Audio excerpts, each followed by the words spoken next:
Hi friends, అస్సలాము అలైకుమ్. Welcome to Shaheen's world. ఈరోజు నేను సగ్గుబియ్యం రవ పాయసం చేస్తున్నాను ఫ్రెండ్స్. మా మొహర్రం నెల మొదలైంది. మొదటి శుక్రవారం అని తీపి చేస్తున్నాను. బెల్లంతో ఇలా చేస్తున్నాను చూడండి ఫ్రెండ్స్, చాలా టేస్ట్గా ఉంది. ఈ రవ పాయసం చాలా బాగుంటుంది. సగ్గుబియ్యం రవ పాయసం.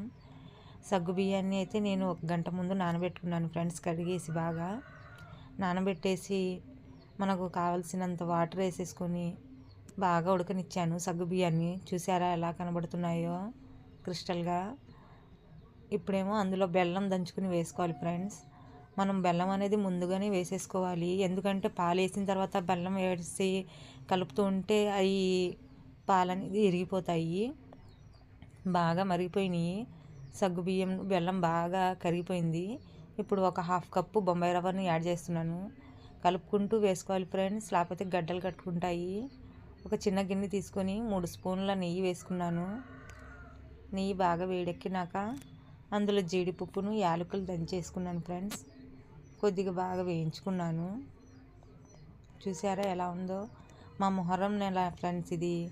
అందుకనే నేను మొదటి శుక్రవారం రోజు తీపి చేసి మన పాతి అంటారు కదా, అది ఇచ్చాను ఫ్రెండ్స్. చూసారా ఎలా ఉందో. అది మనం జీడిపప్పు వేయించుకున్నవి మొత్తం దీంట్లో వేసుకొని కలుపుకోవాలి ఫ్రెండ్స్. ఇలాగా బాగా మరిగిపోయినాయి. మరిగిపోయిన తర్వాత 1 కప్పు పాలు వేసుకుందాం. చూసారా ఎలా ఉందో. సూపర్ టేస్ట్గా ఉంటుంది ఫ్రెండ్స్. ఇది బెల్లంతో చేశాను. సూపర్ టేస్టీ సగ్గుబియ్యం rava payasam ready. Thank you friends. ఖుదా హఫీజ్.